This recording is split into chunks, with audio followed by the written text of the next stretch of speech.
Andai kata warga Jawa Barat memiliki spirit Muhammadiyah, mungkin saya tidak akan pusing setiap hari didatangi oleh warga yang ditagih oleh Bang Emok, Bang keliling. Pak JK, ini problem orang Jawa Barat, Pak. Orang Jawa Barat itu punya karakter kajenting tekor asal sohor.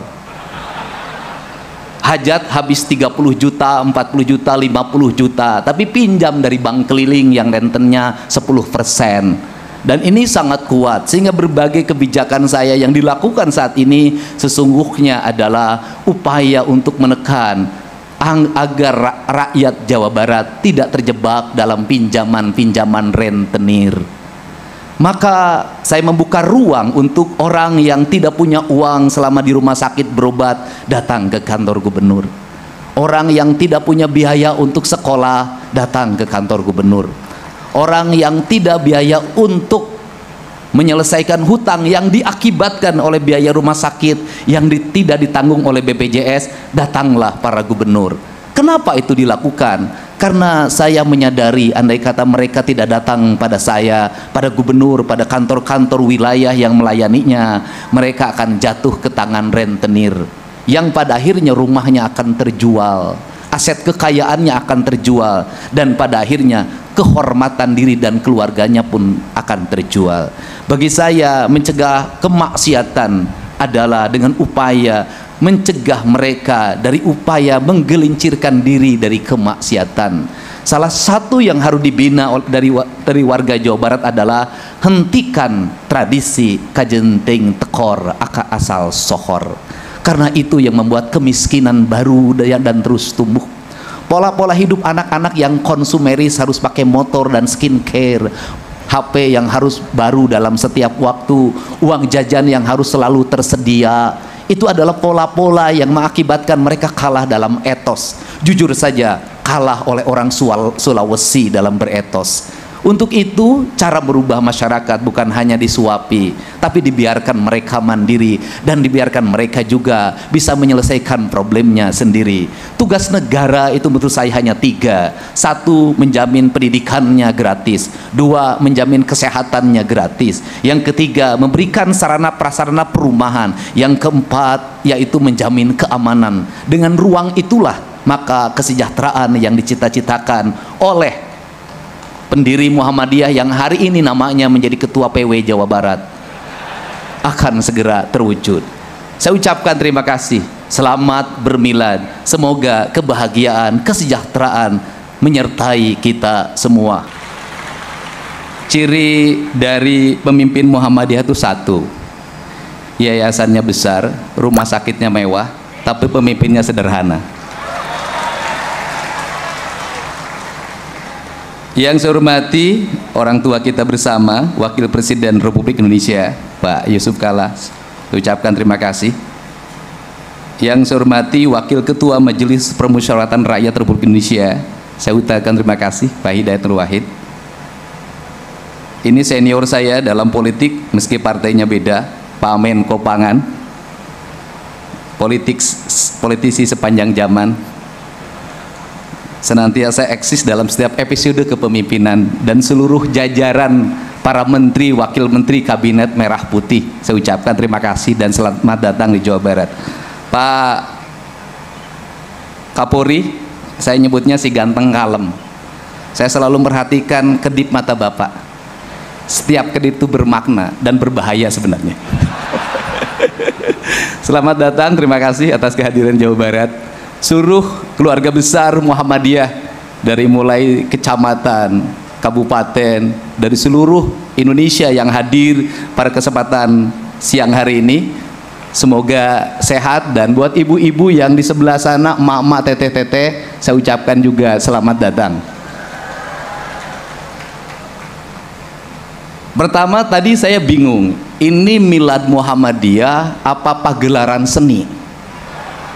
Ternyata Muhammadiyah itu memiliki nilai estetika lokalitas yang sangat tinggi. Saya nggak tahu, mungkin karena gubernurnya saya jadi perbanyak kesenian. Dan Pak Ketua Umum, saya sampaikan bahwa saya boleh cerita secara personal. Sebelum saya bicara di tempat manapun di universitas, sebelum jadi gubernur, Universitas Muhammadiyah lah yang pertama mengundang saya. Untuk itu kata orang Sunda, kudu ngukur kakujur, kudu boga rasa jeung rumasa. Maka saya di 2026 nanti saya akan berikan 40 beasiswa S1 gratis bagi keluarga besar Muhammadiyah dan biayanya ditanggung oleh Gubernur Jawa Barat. Dan tadi saya juga melihat alunan membaca ayat suci Al-Quran, kemudian paduan suara, pagelaran seni. Boleh dong kalau saya ngasih beasiswa. Yang baca ayat suci Al-Quran sampai S2 saya gratiskan kuliahnya. Yang paduan suara saya kasih bonus 25 juta. Yang tadi tari karena banyak jumlahnya saya kasih 50 juta ya. Biar pada lebih semangat. Dan buat yang tepuk tangan saya doakan masuk surga.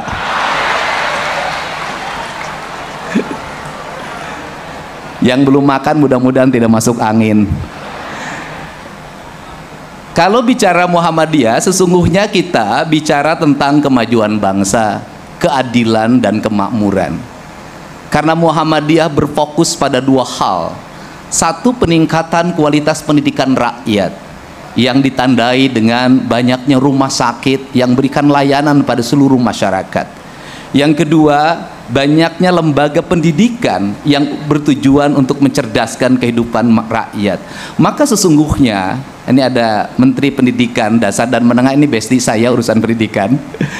Maka sesungguhnya Muhammadiyah sudah mengambil peran dari negara untuk mendorong agar negara memiliki beban yang ringan dalam menyelesaikan problematika bangsa. Sehingga kalau Pak Prabowo menyampaikan tentang digitalisasi pendidikan, digitalisasi pembelajaran, sesungguhnya Muhammadiyah sedang memperlihatkan dua hal. Yang pertama adalah kekuatan moralitas yang menjunjung tinggi kejujuran, kebenaran dan keadilan merupakan sendi utama dalam membangun insan kebangsaan, dan itu barangkali Muhammadiyah memperlihatkan dari sikap mental para tokohnya yang senantiasa jujur ketika memimpin, bersahaja dalam bersikap, dan senantiasa memberikan tauladan di tengah-tengah masyarakat, dan tidak pernah gaduh dalam perdebatan-perdebatan yang bersifat khilafiyah, lebih menekankan pada aspek-aspek yang bersifat ekonomi, kerakyatan dan kebangsaan.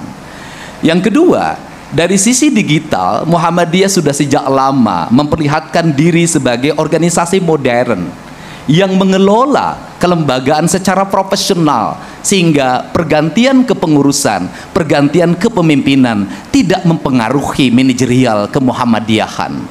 Dua hal itu, kemapanan ini sesungguhnya pembelajaran kita sebagai para politisi dan penyelenggara negara, agar menyelenggarakan pembangunan tidak tergantung pada siapa yang memimpin, menyelenggarakan pembangunan tidak tergantung siapa yang menjadi anggota legislatif dan siapa yang dieksekutif, siapa yang diyudikatif. Tetapi kemapanan sistem adalah sebuah keharusan, karena kita tidak mesti kepemimpinan ini bergantung pada perorangan.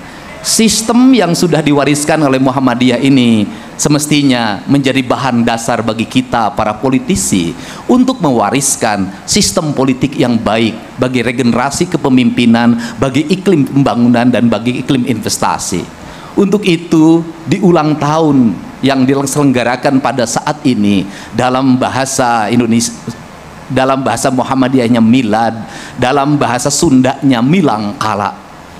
Milang artinya menghitung, kala artinya waktu, dan kebetulan presiden yang jadi wakil presidennya 2 kali adalah Pak Yusuf Kalla. Karena Pak Yusuf Kalla ini orang yang pandai berhitung waktu, kapan dia terbit dan kapan harus diam, itulah Pak Yusuf Kalla. Saya berani ke Pak Yusuf Kalla karena senior HMI, jadi bolehlah. Karena kalau Pak Yusuf Kalla bertemu dengan orang, pasti 2 hal yang menjadi identitas yang ditanya. Yang pertama adalah HMI atau bukan, yang kedua Makassar atau bukan. Tepuk tangan ya. Gitu. Kalau bertemu selalu ditanya 2. 1, orang mana? Dua apa statusnya? Statusnya itu gadis apa janda gitu maksudnya. Untuk itu pada saat ini saya mengucapkan selamat milad, selamat milangkala, dan selamat ulang tahun. Semoga ketauladanan Muhammadiyah menjadi ketauladan yang terjaga sepanjang masa. Semoga nur Nabi Muhammad senantiasa hidup dalam seluruh geraknya, bukan hanya hidup di majelis-majelis pengajian, tetapi hidup di majelis-majelis keilmuan, hidup di rumah sakit, hidup di lembaga pembelajaran, hidup di dunia pertanian, hidup di dunia ekonomi, hidup di dunia perdagangan. Andai kata warga Jawa Barat memiliki spirit Muhammadiyah, mungkin saya tidak akan pusing setiap hari didatangi oleh warga yang ditagih oleh Bang Emok, Bang Keliling. Pak JK, ini problem orang Jawa Barat, Pak. Orang Jawa Barat itu punya karakter kajenting tekor asal sohor. Hajat habis 30 juta, 40 juta, 50 juta, tapi pinjam dari bank keliling yang rentennya 10%. Dan ini sangat kuat, sehingga berbagai kebijakan saya yang dilakukan saat ini sesungguhnya adalah upaya untuk menekan agar rakyat Jawa Barat tidak terjebak dalam pinjaman-pinjaman rentenir. Maka saya membuka ruang untuk orang yang tidak punya uang selama di rumah sakit berobat, datang ke kantor gubernur. Orang yang tidak punya biaya untuk sekolah, datang ke kantor gubernur. Orang yang tidak biaya untuk menyelesaikan hutang yang diakibatkan oleh biaya rumah sakit yang tidak ditanggung oleh BPJS, datanglah para gubernur. Kenapa itu dilakukan? Karena saya menyadari andai kata mereka tidak datang pada saya, pada gubernur, pada kantor-kantor wilayah yang melayaninya, mereka akan jatuh ke tangan rentenir yang pada akhirnya rumahnya akan terjual, aset kekayaannya akan terjual, dan pada akhirnya kehormatan diri dan keluarganya pun akan terjual. Bagi saya, mencegah kemaksiatan adalah dengan upaya mencegah mereka dari upaya menggelincirkan diri dari kemaksiatan. Salah satu yang harus dibina dari warga Jawa Barat adalah hentikan tradisi kajenting tekor aka asal sohor, karena itu yang membuat kemiskinan baru dan terus tumbuh. Pola-pola hidup anak-anak yang konsumeris, harus pakai motor dan skincare, HP yang harus baru dalam setiap waktu, uang jajan yang harus selalu tersedia, itu adalah pola-pola yang mengakibatkan mereka kalah dalam etos. Jujur saja, kalah oleh orang Sulawesi dalam beretos. Untuk itu, cara merubah masyarakat bukan hanya disuapi, tapi dibiarkan mereka mandiri, dan dibiarkan mereka juga bisa menyelesaikan problemnya sendiri.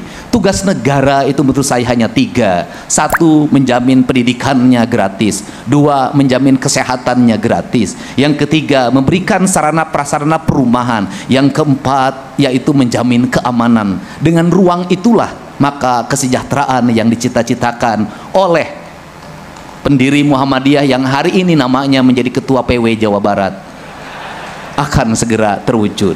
Saya ucapkan terima kasih. Selamat bermilad. Semoga kebahagiaan. Saya bareng menghadiri milad Muhammadiyah ya, dengan Ustadz ternama jauh dari Sulawesi. Saya termasuk peminat Pak Gubernur. Oh, saya penggemar Pak Ustadz. Jadi terbuka, tepat, dan bikin ketawa. Pak Gubernur langsung ke masyarakat, tidak mesti selalu di kantor untuk melayani masyarakat. Luar biasa, menjadi mudah-mudahan jadi aman. Pak Gub, saya selalu bilang keliru seorang pejabat kalau tidak digunakan jabatannya untuk gampang masuk surga. Kalau kami berdakwah ini jangan minum hamar, tetap minum aja. Tapi gubernur bikin perda selesai dalam 1 hari. Siap. Saya doakan Pak Gubernur sehat walafiat, memimpin Jawa Barat. Dan saya memang pengen masuk surga. Pak Ustadz bimbing saya, dan sekarang saya sering masuk angin, Pak. Pesan buat warga Jabar, Pak. Ya, alhamdulillah. Jadi menjadi masyarakat itu tentu semua ada cobaannya. Yang menjadi masalah bukan cobaan, tapi siapkah kita menghadapi cobaan itu. Dan konsep Islam ketika ada masalah dua, kata Nabi, kata Allah, ista'inu bisabri wassalah. Sabar, perbaiki sholat. Insya Allah Allah yang selesaikan masalahnya. Terima kasih Pak Gub telah hadir untuk masyarakat Indonesia. Terima kasih. Terima kasih. Hidup itu adalah percobaan. Apa yang dilakukan oleh kita semuanya percobaan. Karena yang aslinya nanti. Ya, setelah selesai. hidup banyak cobaan. Kalau banyak cucian namanya laundry.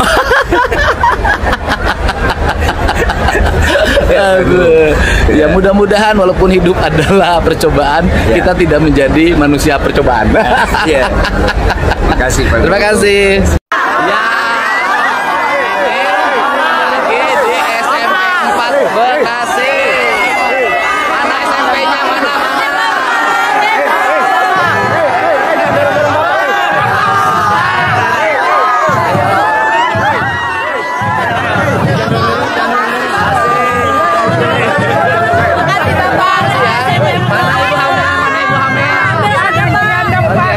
Terima kasih, sehat Ibu guru semuanya ya. Sehat, bahagia selalu. Salam untuk para guru dan seluruh siswa. Salam dari SMP. Assalamualaikum warahmatullahi wabarakatuh, teman-teman. Itu dia tadi pidato Kang Deddy Mulyadi ya, yang mana di milad ulang tahun ya organisasi Muhammadiyah, teman-teman. Ya, begitu sejuk ya teman-teman pidatonya di depan para ustadz ya teman-teman. Oke, semoga ada manfaatnya, semoga kami bisa selalu amin ya. Terima kasih. Assalamualaikum warahmatullahi wabarakatuh.